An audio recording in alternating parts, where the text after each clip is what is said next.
The motorcycle skidded on wet pavement. Chen didn't even see the Tesla until metal screamed against metal. She hit the ground hard, leather jacket scraping asphalt. Rain hammered down, mixing with the taste of blood in her mouth. "Oh God, are you okay?" A man's voice panicked. Maya pushed herself up, ripping off her cracked helmet. Her vintage Triumph was totaled. 3 months of savings gone. The guy stood there in a soaked designer suit, charcoal gray with a burgundy tie hanging loose. His BMW was barely scratched. Of course it wasn't. Rich people and their tanks. "I'm calling an ambulance." He had his phone out, dark hair plastered to his forehead. "Don't." Maya's voice cut through the rain. She grabbed her backpack from the wreckage, ignoring the sharp pain in her ribs. "You're bleeding." "I'm fine." "You're clearly not fine." She finally looked at him properly. Late 20s, sharp jawline, expensive watch catching streetlight. The kind of guy who'd never had to choose between rent and eating. "Just give me your insurance info and leave me alone," Maya said. He stepped closer, rain dripping off his nose. "I'm not leaving you here like this." "Why?" Guilty conscience. Something flickered in his eyes. "Yeah, actually." Behind them, sirens wailed. Maya's stomach dropped. She had warrants. Nothing serious, just unpaid tickets she couldn't afford, but enough to get arrested. "I have to go." She turned. His hand caught her wrist. Gentle but firm. "Wait. My apartment's 2 blocks away. Let me help you." "I don't need your help." "You're limping. You're bleeding. And you look terrified of those sirens." His brown eyes held hers. "I'm not a serial killer. I'm just someone who hit you with my car and feels like garbage about it." The rain fell harder. Her phone was dead. Her bike was destroyed. She had nowhere to go.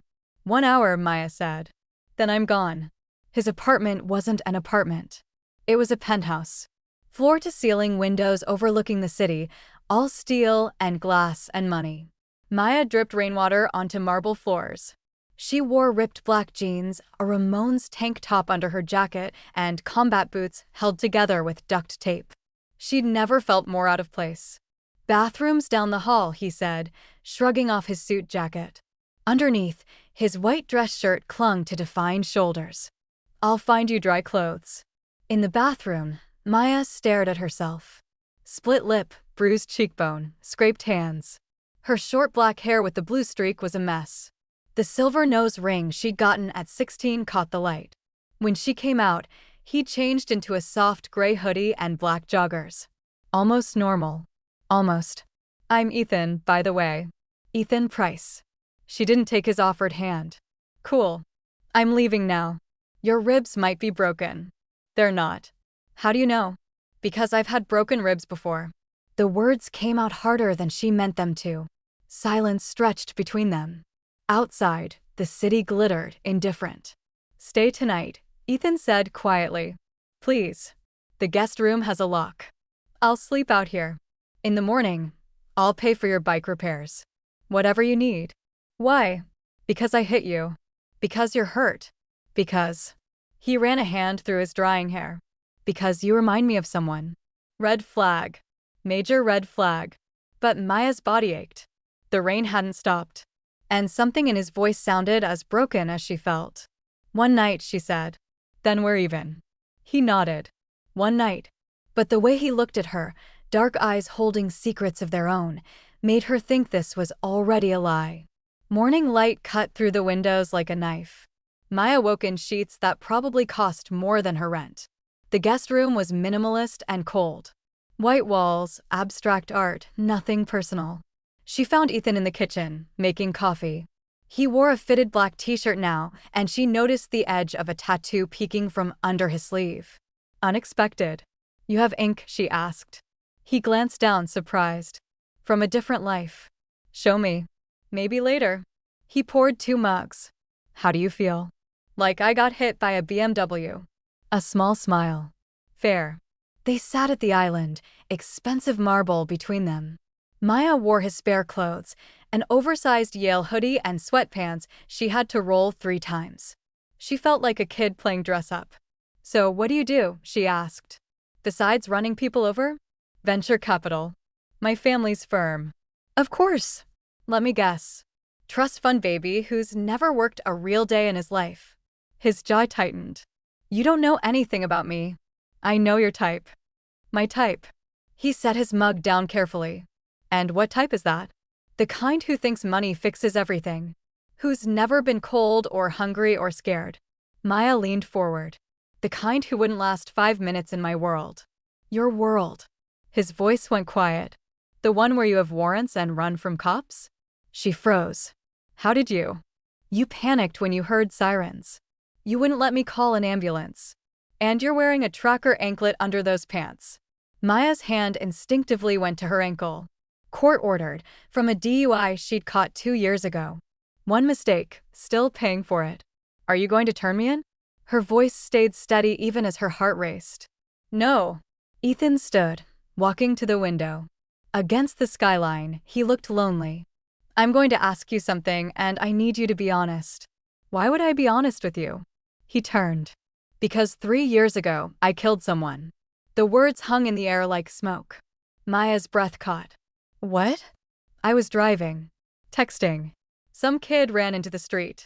His voice was flat dead. He was 7. I didn't see him until it was too late. Jesus.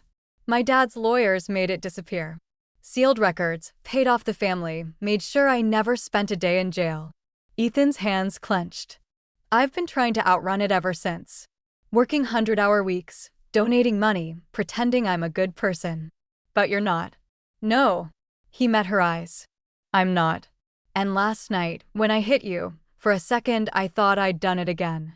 Thought I'd killed someone else. Maya stood slowly. Her ribs screamed, but she ignored them. Why are you telling me this? Because you looked at me like I was the enemy. And you're right. He moved closer. But you're running from something too. I can see it. You don't know what you're talking about. Then prove me wrong. Tell me your warrants are just parking tickets. Tell me that ankle monitor is a fashion choice. Tell me you're not completely alone in this city. She wanted to lie. Wanted to walk out. But something in his confession cracked her open. My mom died when I was 16, Maya said. OD. Found her in our apartment. After that, I bounced between foster homes and the streets. Got in trouble, got out of trouble, repeat. She crossed her arms. The warrants are real. The monitor is from driving drunk after my ex told me I was worthless. And yeah, I'm alone. So what? So nothing. Ethan's voice softened. I just wanted to know who you really are. Why? He stepped closer. Close enough that she could smell his cologne, something expensive and understated. Because I haven't felt anything real in 3 years. And last night, when you looked at me with all that anger, all that fight, I felt something. That's messed up. I know. They stood there, 2 broken people in a perfect apartment, surrounded by wealth that meant nothing. I should go, Maya whispered. Stay. His hand almost touched hers. Just for today. No strings. I'll have your bike fixed. I'll leave you alone. Just don't leave yet. This is a bad idea. Probably. Outside, the city hummed with life neither of them felt part of. Maya looked at his face, really looked. Saw the guilt etched in every line. The exhaustion. The desperate need for something authentic in a world of lies. She recognized it because she saw it in the mirror every day. One more day, she said. But when he smiled, small and grateful and real, she knew she was lying to herself again. 2 weeks. That's how long Maya stayed. She told herself it was practical. Her bike was in the shop. Her ribs needed to heal. Ethan's guest room was free. But every morning she found him making coffee. Every night they talked until 3 a.m. And slowly, carefully, something shifted. Tell me about the tattoo, Maya said one night. They sat on his balcony, city lights below them. She wore a stolen band tee and ripped shorts. He wore his usual expensive casual wear, but he'd gotten comfortable enough to roll up his sleeves. The tattoo snaked up his forearm. A broken compass. Got it the week after the accident, Ethan said. Reminder that I'm lost. That's dramatic. You have one that says, survive on your collarbone. You want to talk about dramatic. She laughed despite herself. Fair point. His phone buzzed. He ignored it like he'd been ignoring it for days. Your dad again? Maya asked. Always. Ethan's voice went cold. Wants me at some charity gala. Show the world what a great son he raised. You should go. Why would I do that? Because hiding here with me isn't dealing with your life. It's just running. She met his eyes. We're both good at running. He moved closer. They'd been doing this dance for days. Getting close, but never touching. Sharing secrets, but keeping walls up.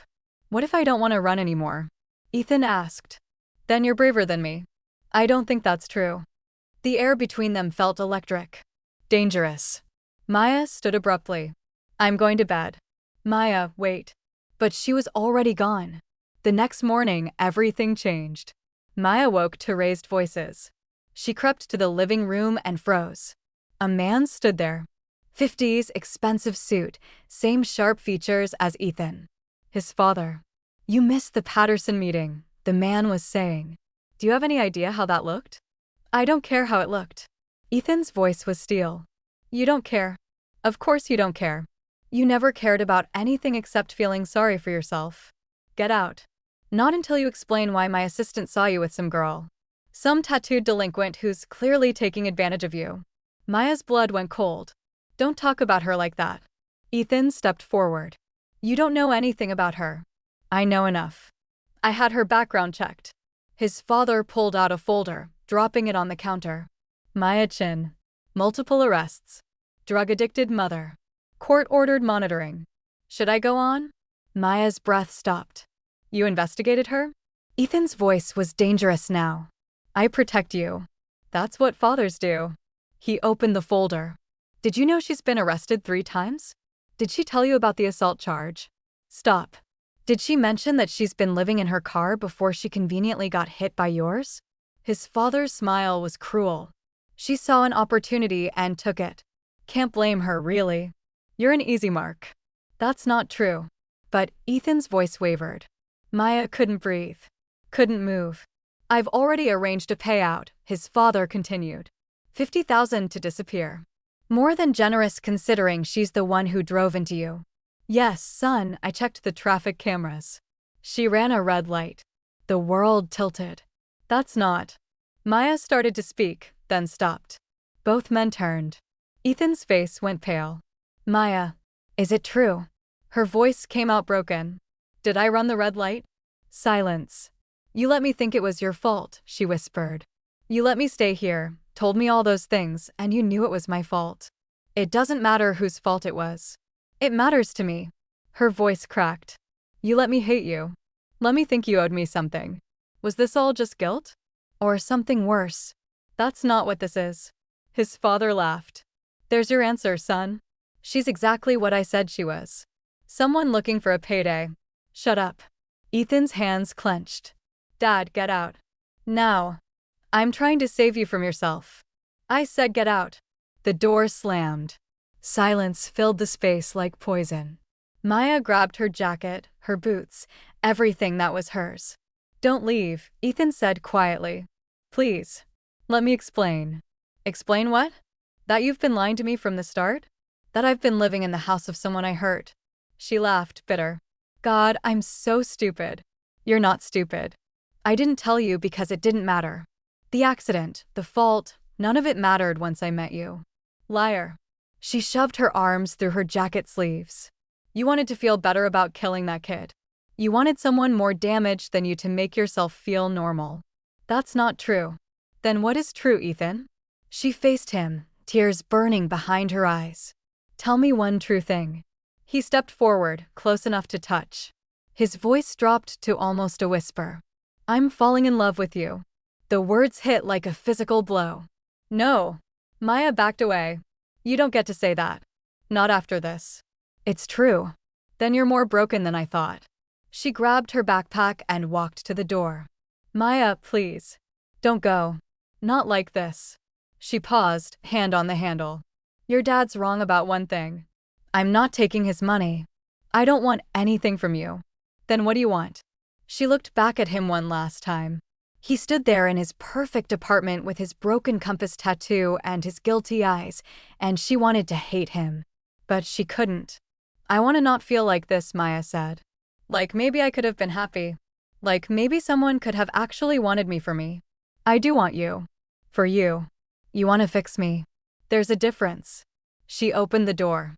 If you leave now, Ethan's voice stopped her, I won't come after you. I'll respect your choice. But know this, everything I told you is real. The guilt, the loneliness, the feeling something when I met you. All of it was real. Maya's hand trembled on the doorknob. Goodbye, Ethan. The door closed behind her with a sound like breaking glass. 3 months of silence. Maya went back to her life. Crashed on friends' couches. Picked up shifts at a dive bar. Fixed her bike with money she'd saved. She didn't think about him. Except she did. Every single day. Then her phone rang. Unknown number. Hello. Maya Chen. A woman's voice, professional. This is Sarah Kim from Mercy General Hospital. You're listed as Ethan Price's emergency contact. The world stopped. What happened? There was an incident. He's asking for you. She shouldn't have gone. After everything, she should have deleted that contact info, moved on, forgotten. But 20 minutes later, she was running through hospital corridors. The nurse led her to a private room. Maya stopped in the doorway.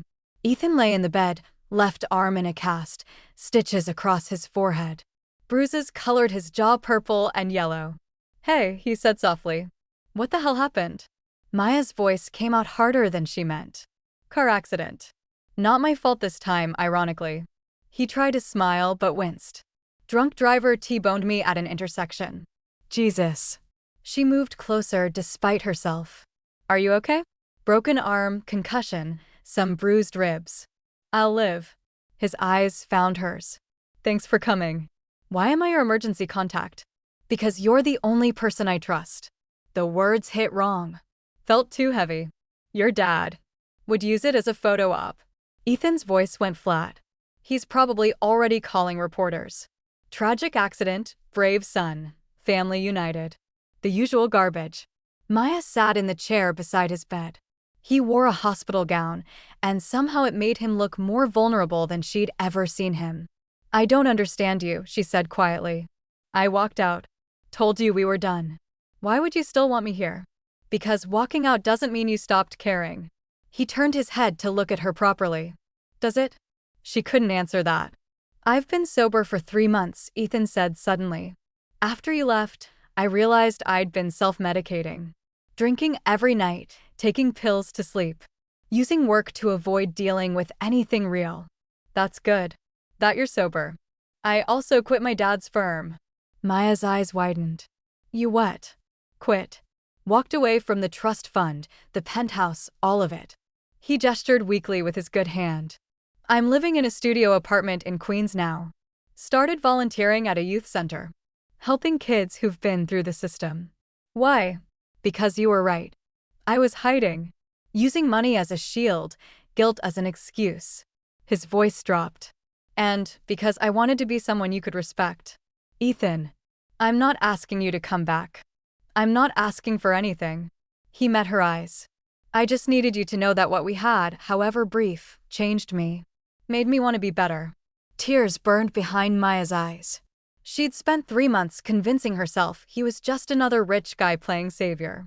That whatever they'd felt was trauma bonding and nothing more. But looking at him now, broken and honest and trying, she couldn't hold on to that lie. I was scared, Maya admitted. When your dad showed up, when I realized I'd caused the accident, I felt like I was right back to being worthless. Like I'd proven everyone right about me. You're not worthless. You don't know that. Yes, I do.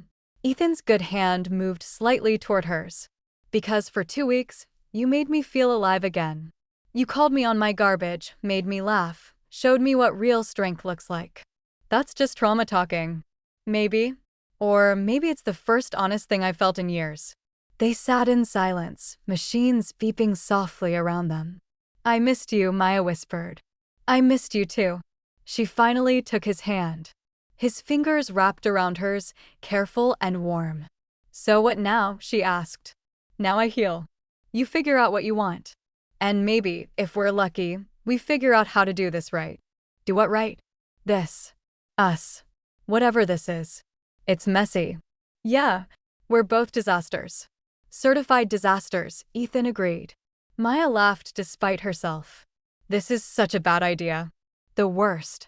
But she didn't let go of his hand. The door burst open.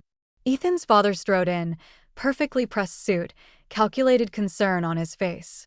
He stopped when he saw Maya. "You," he said coldly. "Dad, get out." "I came to check on my son." "No, you came to manage the situation." Ethan's voice went hard. "I told you I don't want you here." "Don't be ridiculous. You're injured, you need family." "She's more family than you've ever been." His father's face twisted. "This girl? This criminal who's been using you from day one." "Careful," Ethan said quietly. "Dangerously." "She didn't use me." "You did. For years. Covering up my mistakes, controlling my life, making sure I stayed dependent and guilty. I protected you. You trapped me." Ethan sat up despite his injuries. "I'm done. With the company, with your manipulation, with pretending we're a happy family. You're making a mistake. Then it's my mistake to make." His father's eyes moved to Maya. "You did this. Poisoned him against his own family." "Actually," Maya stood up, meeting his glare, "he did this himself. Maybe if you'd treated him like a person instead of a business asset, he wouldn't be cutting you off. You don't know anything about my son. I know he's terrified of becoming you. And honestly, I don't blame him." Silence cracked like lightning. "Get out," Ethan said. "Now. Or I'll call security and tell them everything. The payoffs, the cover-ups, the sealed records. All of it." His father's face went white. "You wouldn't. Try me." They stared at each other. A lifetime of toxicity and control hanging between them. Finally, his father turned and walked out without another word. The door closed. Ethan slumped back against the pillows, exhausted. "That was intense," Maya said. "Yeah. You okay?" He looked at her, really looked. "I am now." She sat back down, taking his hand again. "So," she said, "Queens, huh? Big downgrade from the penthouse. You have no idea. My shower is basically a closet." "Sounds perfect." He smiled. "Real and unguarded. Come see it when I get out?" "Maybe." She squeezed his hand. "If you're lucky." "I am lucky." His thumb traced circles on her palm. "I have you here." Outside, the city moved on. Indifferent. Relentless. But in that hospital room, two broken people held on to each other like lifelines, and for the first time in months, Maya let herself hope. 6 months later. Maya's hands shook as she stared at her phone. The email had come 3 days ago. She'd read it 100 times. "You're going to wear a hole in that screen." She looked up. Ethan stood in the doorway of his Queen studio, wearing a faded Metallica shirt and sweatpants. His cast was off now, just a thin scar on his forehead to show what happened. "I got accepted," Maya said quietly. "To the art program?" She nodded. "Full scholarship. They saw my portfolio and want me to start in the fall." Ethan's face broke into a genuine smile. "Maya, that's incredible." "It's in California." The smile faltered. "Oh. Yeah." They'd been dancing around this for weeks. Ever since she'd applied. Ever since they'd both admitted that whatever this was between them had become real. Maya stood, pacing the small space. "It's my dream school. They have the best graphic design program in the country. This could change my entire life." "Then you should go." "Just like that." "What do you want me to say?" Ethan moved closer. "That I'll fall apart without you? That I need you to stay?" "Maybe. That's not fair to either of us." His voice softened. "You've spent your whole life surviving. Now you have a chance to actually live. I'm not going to be the person who holds you back." Tears burned in her eyes. "I don't want to lose you. You won't lose me. Long distance doesn't work. So we won't do long distance." She blinked. "What?" Ethan pulled out his phone, showing her an email. "A job offer. Youth counselor position. Los Angeles." "You applied to jobs in California?" Maya's voice went high. "Last month. Got 3 offers. This one's my favorite." He put his phone down. "I'm not following you. I'm building my own life. But yeah, I picked a city where I might happen to run into you sometimes." "That's insane." "Probably." He stepped closer. "But I've done the whole play it safe thing. It didn't make me happy. You make me happy. Or at least, you make me want to try. We're disasters together. The best kind of disasters." Maya laughed through her tears. This is so messed up. Completely. Ethan's hands found her waist, pulling her close. But we've been through worse, right? Accidents, betrayals, hospital visits. California's got to be easier than that. You don't know California traffic. I'll risk it. They stood there, in his tiny studio that smelled like cheap coffee and possibility, and Maya let herself feel it. The fear, the hope, the terrifying reality that she might actually be happy. I love you, she said. I'm really bad at it, and I'm probably going to mess it up, but I love you. I love you too. He pressed his forehead to hers. And yeah, we'll probably mess it up sometimes. But we'll figure it out. Promise? Promise. She kissed him then. Soft and desperate and real. When they pulled apart, the sun was setting through the window, painting everything gold.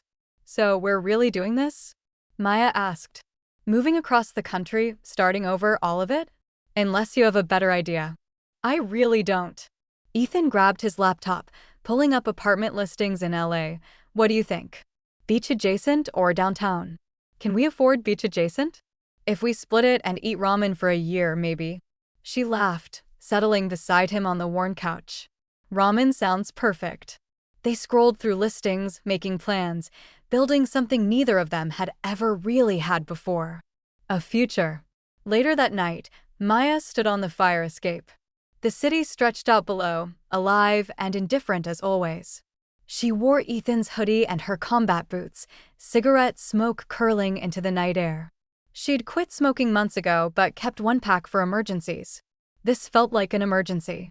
The good kind. Ethan joined her, 2 mugs of tea in hand. Celebrating or panicking, he asked. Both. She took the mug. Is it crazy that I'm more scared of being happy than I was of being miserable? Not crazy. Just human. They stood in comfortable silence, watching the city breathe. Hey, Maya said softly. Thank you. For what? For hitting me with your car. He laughed. That's definitely the weirdest thank you I've ever gotten. I'm serious. She turned to face him. If you hadn't, I'd still be alone. Still running. Still convinced I didn't deserve anything good. You deserved good things long before you met me. Maybe, but you made me believe it. She set down her mug, taking his face in her hands. You saw all my broken pieces and didn't try to fix them.